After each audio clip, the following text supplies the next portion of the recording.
The National Weather Service in Blacksburg has issued a severe thunderstorm warning for northwestern Appomattox County, northeastern Campbell County, northeastern Bedford County, Amherst County, the city of Lynchburg, until 5:45 p.m. Eastern Daylight Time.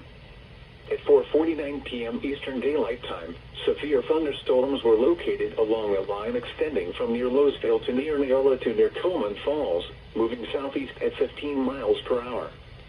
Hazard, 60 miles per hour wind gusts and quarter-size hail. Source, radar indicated. Impact, hail damage to vehicles is expected. Expect wind damage to roofs, siding, and trees.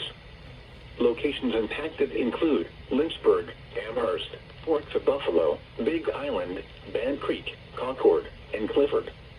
This includes the following locations: Liberty University,